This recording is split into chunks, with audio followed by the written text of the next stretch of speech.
with calling the MAC that the government could or would remove management and the board. Republican Congressman Patrick McHenry of North Carolina joins me this morning from Washington, D.C. He's one of the Oversight and Government Reform Committee members who will question Mr. Bernanke later today. Good morning, Congressman. Thanks for taking the time. Good morning, Alexis. You know, Congressman Issa has some pretty harsh allegations, particularly for the Federal Reserve Chair and the former Treasury Secretary. Specifically, he talks about that in a Republican committee memo. I have the details of that sitting in front of me.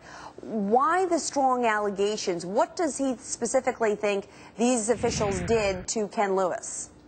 Well, this is what we're trying to find out and what we're trying to get to the bottom of.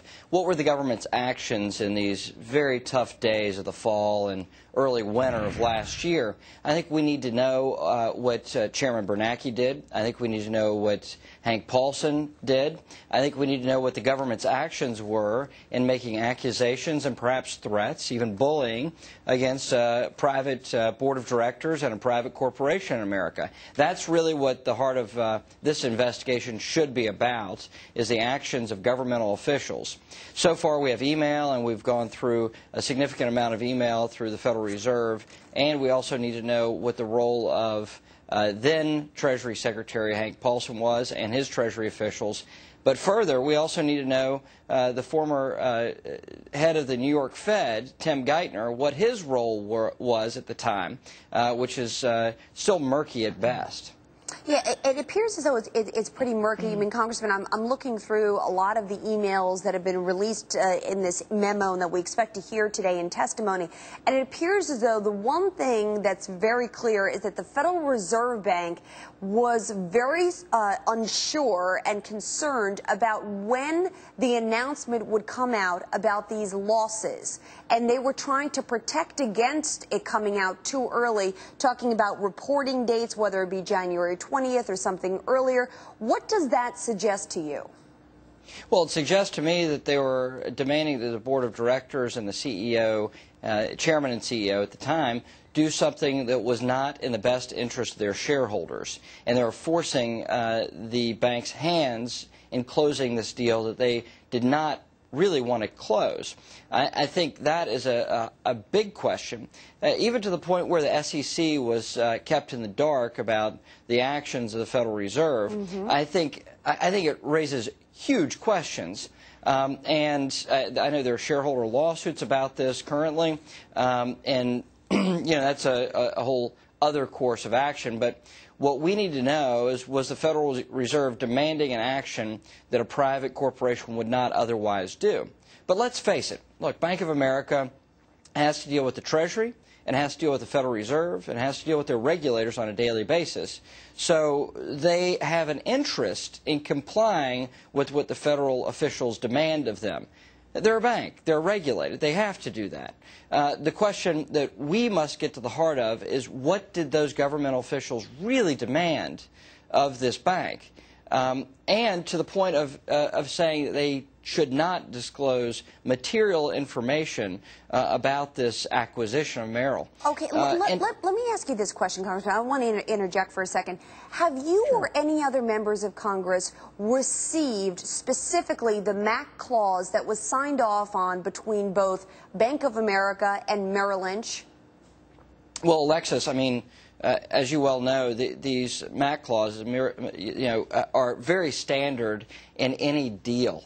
Large and small, there's this yeah, but standard clause, so it's not. But as I understand from several people that I know inside the situation, this was anything but a standard material clause here. In fact, this was not a standard MAC, and the negotiations before this MAC were signed off on suggested that Ken Lewis knew at the time what those weak assets were on Merrill Lynch's books, and that he had to agree that even if the consequences of the market proved that these assets would deteriorate in value, that when he signed that MAC clause, he signed off and agreed that he would still go through with the deal. So it appears to me as though that was crystal clear, and I'm wondering whether or not the Fed called them out on that. Well, look, I mean, the Fed was in the position to force the deal, and that's what they were in the business of doing. So it doesn't matter really the heart of what the text of the MAC was. The fact was that, you know, you have shareholder lawsuits and you have a number of different components on whether or not to go with the deal. Ken Lewis testified before my committee and said that we had to consider the suits as well for not going through this. So, I mean, look, we can back up and really look at what did Ben Bernanke do, what did Hank Paulson do, and what did Ken Lewis get forced into? We've seen emails. But Congressman, let me just interject for just 1 second here. You say that it doesn't really matter, but what matters is if he tried to invoke the MAC clause, and it was clear in that MAC clause that he signed off on a deal that would have agreed to purchase this institution whether or not these assets declined in value, which is precisely what I understand he signed off on. If he went through with the MAC clause, that would have become public, and it would have been obvious to everybody that he signed off on a gunshot marriage over that weekend that was really not in the best interest of Bank of America shareholders. Well, in the South, we call it a shotgun marriage. Shotgun, yes, sorry. No, I mean, I get your point. I understand your point, and it's valid. And that's Ken Lewis's reference to lawsuits. The fact that there would be suits if he didn't go through with the deal. The real issue, though, is you basically have some on my committee that say that basically B of A was negotiating. Well, that may very well be true. But the fact is the magnitude of losses, over $100 billion that they would accept in losses, in order to negotiate a $20 billion loan from the government, sounds really like bad business right there. So the fact is, at the time that this all was occurring, we had financial institutions concerned about their existence, not about profitability, not about a good deal, but about existence. So the fact that they got cold feet, Bank of America got cold feet, I think is pretty valid, pretty reasonable for the time frame we're working under. It's also reasonable to understand that both the Fed and the Treasury were concerned about the financial system. So I can understand their intent in forcing this deal. Now, the real question, though, is how far did they go? I mean, because you have an email from referencing Tim Geithner saying that, you know, can't MAC, must close is his simple email.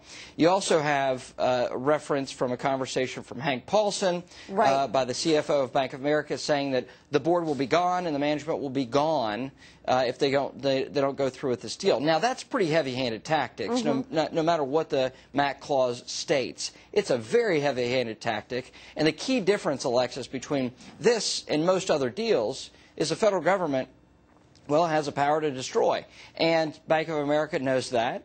And you're really not in a position to really negotiate in any substantive way when you're dealing with the federal government. Yeah. All right. Well, my guess is they didn't want to destroy in this case. They want to stem some of the bleeding. But Congressman McHenry will be watching throughout the day as Bernanke testifies. Thanks for taking the time. Thanks, Alexis.